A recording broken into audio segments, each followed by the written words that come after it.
আসসালামু আলাইকুম। Welcome to my channel yummy food fusion. আমি আজকে আপনাদেরকে দারুণ মজার তান্দুরি চিকেন তৈরি করে দেখাবো। এই তান্দুরি চিকেন তৈরি করা কিন্তু খুবই সহজ আর খেতেও আলহামদুলিল্লাহ অনেক মজা। চলুন দেখে নেওয়া যাক কীভাবে খুব সহজেই দারুণ মজার তান্দুরি চিকেন তৈরি করতে হয়। প্রথমেই একটা পাত্রে কোয়ার্টার কাপ দই নিয়ে নিচ্ছি। আমি এখানে মিষ্টি দই ব্যবহার করছি।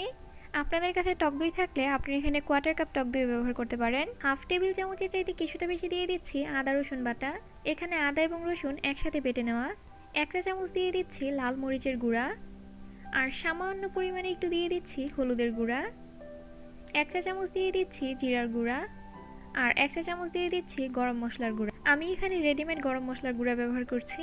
হাফ চা চামচ ধনিয়ার গুঁড়া এবং হাফ চা চামচ কালো গোলমরিচের গুঁড়া দিয়ে দিচ্ছি। হাফ চা চামচ লবণ এবং সামান্য পরিমাণে টেস্টিং সল্ট দিয়ে দিচ্ছি। 1 চা চামচের মতো লেবুর রস দিয়ে দিচ্ছি। এখন এই সব মশলা খুব ভালোভাবে একসাথে মিশিয়ে নিচ্ছি। মিশিয়ে নেওয়া হয়ে গেছে। এখন এর মধ্যে 2 টেবিল চামচ সরিষার তেল দিয়ে দিচ্ছি।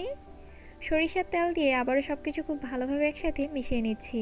আপনারা যদি অল্প সময় মেরিনেট করে রাখেন তাহলে তেলটা একদম শেষে ব্যবহার করবেন, না হলে এই মশলা মুরগির মাংসের সাথে ভালোভাবে মিশবে না। আমি এখানে 2 পিস মুরগির মাংস নিয়েছি আর একটা ছুরির সাহায্যে এইভাবে চিড়ে দিয়েছি। এতে করে এর ভেতর পর্যন্ত মশলাটা খুব ভালোভাবে মিশে যাবে। এখন খুব ভালোভাবে মাংসের সাথে মশলা মিশিয়ে নিচ্ছি। মিশিয়ে নেওয়া হয়ে গেলে রুমের স্বাভাবিক তাপমাত্রায় মেরিনেট করে রেখে দিচ্ছি 6 ঘন্টার জন্য। আপনারা যদি 6 ঘন্টার বেশি সময় মেরিনেট করে রাখেন তাহলে অবশ্যই ফ্রিজে নরমালি রেখে মেরিনেট করবেন। 6 ঘন্টা পর এখন এই মুরগির মাংস ভেজে নেব। ভেজে নেওয়ার আগে এর মধ্যে সামান্য পরিমাণে একটু রেড ফুড কালার দিয়ে দিচ্ছি। এতে করে তান্দুরি চিকেনটা দেখতে খুব সুন্দর লাগবে। একটা হাঁড়িতে 2 টেবিল চামচ সয়াবিন তেল নিয়েছি আর অল্প তেলেই কিন্তু এই মাংসটা ভেজে নিতে হবে। এখন এর মধ্যে মুরগির মাংস দিয়ে হাই হিটে 1 মিনিটের মতো ভেজে নিচ্ছি। এক পাশ হাই হিটে ভেজে নেওয়া হয়ে গেলে এখন অন্য পাশটা 1 মিনিটের মতো হাই হিটে ভেজে নিচ্ছি। হাই হিটে 1 মিনিট ভেজে নেওয়ার ফলে এর মধ্যে পোড়া পোড়া একটা ভাব চলে আসবে। আর এই পোড়া পোড়া ভাবটা থাকার কারণে এই তান্দুরি চিকেন দেখতে এবং খেতে অসাধারণ হবে। হাই হিটে 2 পাশ মোট 2 মিনিট ভেজে নেওয়া হয়ে গেলে এখন চুলার আঁচটা মিডিয়াম করে দিয়ে 25 মিনিট ভেজে নেব। এতে করে মাংসের ভেতর পর্যন্ত সুন্দরভাবে সিদ্ধ হয়ে যাবে। আপনারা চাইলে এর মধ্যে কিছুটা পানিও ব্যবহার করতে পারেন। আর চুলার আঁচ লো করে ভেজে নেওয়ার ফলে এই মুরগির মাংস থেকে কিন্তু এমনিতেই পানি বের হবে। 25 মিনিট হয়ে গেছে, আমাদের তান্দুরি চিকেন এখন পুরোপুরি তৈরি। এখন এই তান্দুরি চিকেন চুলা থেকে নামিয়ে নিচ্ছি। এই তান্দুরি চিকেনের সাথে এক্সট্রা যে মশলাগুলো ছিল সেই মশলা এখন এই তেলের মধ্যে ভেজে নেব। এই মশলাগুলো যদি আমরা মুরগির মাংসের সাথে ভেজে নিতাম এতে করে এই মশলা কিন্তু পুড়ে যাওয়ার একটা সম্ভাবনা ছিল।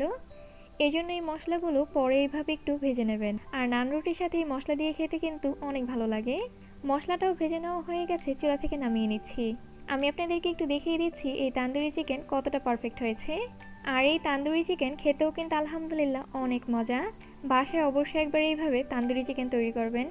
ইনশাল্লাহ আপনাদের কাছেও এই তান্দুরি চিকেন অনেক ভালো লাগবে। আমার আজকের এই রেসিপি আপনাদের কাছে কেমন লেগেছে অবশ্যই আমাকে কমেন্ট করে জানাবেন।